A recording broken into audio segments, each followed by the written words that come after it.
Prime minister ने कल जो एड्रेस किया उसमें वादे किए हैं। वो वादे आपने सुन लिए होंगे, इसलिए मैं पढ़ना नहीं चाहता कि बहुत ज़्यादा उसके अंदर बातें कही गई है, क्योंकि ऑपरेशन सिंदूर जो नाम रखा गया और उसी के अकॉर्डिंग टू एक्ट किया सेनाओं ने। पर अभी इसके बाद में जो मैं देख रहा हूँ कि प्राइम मिनिस्टर ने कहा न्यूक्लियर ब्लैकमेलिंग नहीं चलेगी, अच्छी बात है। पीओके पे और आतंकवाद पे बात होगी, बहुत अच्छी बात है। जो बातें उन्होंने कल कही है कि हम उसके अलावा आतंकवादियों को, उनके पनाहगारों को कोई अंतर नहीं करेंगे, नजर रहेगी हमारी, कार्रवाई जारी रहेगी।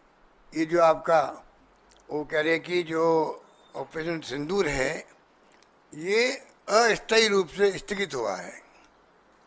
मैंने तो कभी सुना नहीं आज तक कि अस्थायी रूप से भी सीज फायर होते होंगे। सीज फायर का मतलब सीज फायर होता है, सोच समझ के होता है। इसका मतलब ये सीज फायर भी बिना सोच समझ के हुआ है। पता नहीं सीज फायर का क्या होगा, कब वापस भड़क जाए पाकिस्तान, कोई पता ही नहीं इसका मतलब। जब आप कह रहे हो कि तो अस्थायी है, तो अस्थायी है आपका सीज फायर। आतंक के विरुद्ध कार्रवाई जारी रहेगी, तो फिर आप बताइए ये ऑपरेशन स्थगित कैसे होगा आपका? इसका मतलब तो या तो दबाव में जो अमेरिका में बैठ करके टेलीफोन पे बात की होगी प्राइम मिनिस्टर से पाकिस्तान और हिंदुस्तान के, या एमईए के विदेश मंत्री से की होगी, पता नहीं। इतना बातें क्लियर होनी चाहिए सामने। तो ये इस तरीका जो मैं समझता हूँ कि जो अपनाया गया है।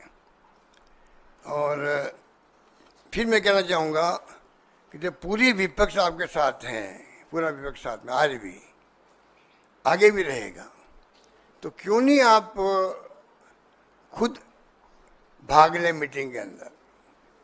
ऑल पार्टी मीटिंग की बात तो की जा रही है, उनको भाग लेना चाहिए।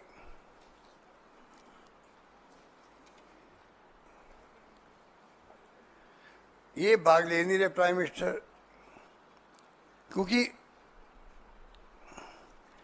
ये समझ के पर है कि देश का पूरा विपक्ष एक सुर में मांग कर रहा है, सपोर्ट कर रहा है आपको, साथ में मांग कर रहा है। मांग क्या कर रहा है?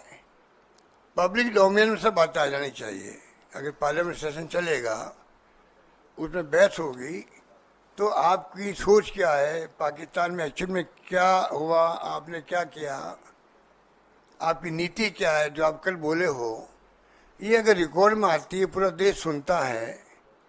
ऑल पार्टी मीटिंग में कई सुझाव आते रहते हैं। 2 मीटिंग आप की है, आप खुद नहीं गए, अब तीसरी मीटिंग में आप कुछ चले जाइएगा मान लीजिए, और मैसेज अच्छा जाएगा देश के लिए। सेशन बुला लीजिए पार्लियामेंट का, कुछ दिक्कत नहीं होनी चाहिए। क्योंकि राहुल गांधी जी खुद आगे बढ़ करके हमें चेता रहे हैं, वार्न कर रहे हैं देश को। कोविड के वक्त में देख रहा था, जो उन्होंने कहा कोविड की स्थिति बनेगी, आखिर वो स्थिति बनी उस वक्त में। उन्होंने कहा चाइना पाकिस्तान के साथ में, जो आपकी चाइना के साथ दोस्ती की बात आप कर रहे हो, या जाके मुल्कों के अंदर गले मिल रहे हो कई मुल्कों के राष्ट्र अध्यक्षों से, ये तमाम बातें जो है, ये आने वाले वक्त में आपको एहसास होगा कि कितने बड़े धोखे हमारे साथ हो रहे हैं। अब बताइए, इतनी बड़ी घटना हो गई और कितने राष्ट्र हमारे साथ खड़े रहे, ये बताना चाहिए पार्लियामेंट के अंदर और ऑल पार्टी मीटिंग के अंदर। पाकिस्तान के साथ तो अजरबैजान था, और साथ में वो टर्की लग गया। टर्किया का नाम हर टर्किया हो गया ना, मतलब हम तो बचपन में टर्की सुनते आ रहे हैं। तो 2 मुल्क खुल के सामने आए। अमेरिका एक दिन कई बात कह रहा था, दूसरे दिन तो सीजफायर करवा लिया।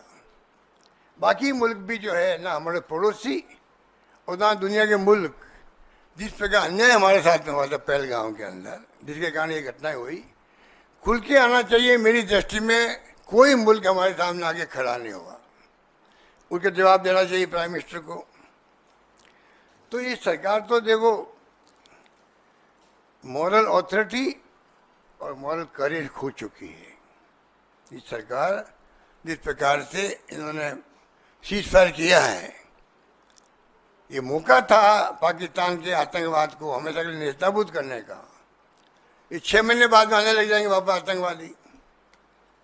35 साल से हम देख रहे हैं, 90 के बाद में लगातार देख रहे हैं, 35 साल हो गए, आतंकवाद रुकने का नाम नहीं ले रहा। कितने लोगों की हत्या हुई है, चाहे हमारे आर्मी के हो या पैरामिलिट्री फोर्सेज के हो, BSF के हो, सिविलियंस हो, तो कब तक भुगतेंगे। ये मौका था हमारे लिए, गोल्डन अपॉर्चुनिटी थी, प्राइम मिनिस्टर खुद के लिए, देश के लिए, गवर्नमेंट के लिए, पूरे देश के लिए थी, उसको हमने खो दिया सीज फायर करके। अगर सीज फायर करना ही था तो बाकायदा PM लेवल पे बातचीत होती या MEA के मंत्री हैं लेवल बात होती, कॉन्क्रीट बात होती कि कोई भी भविष्य में पाकिस्तान की सरकार, उनकी सेनाएं कोई भी अलाउ नहीं करेगी पाकिस्तान में टेररिस्ट के अड्डों को, अलाउ ही नहीं करेगी, तो उनके हाथ में है।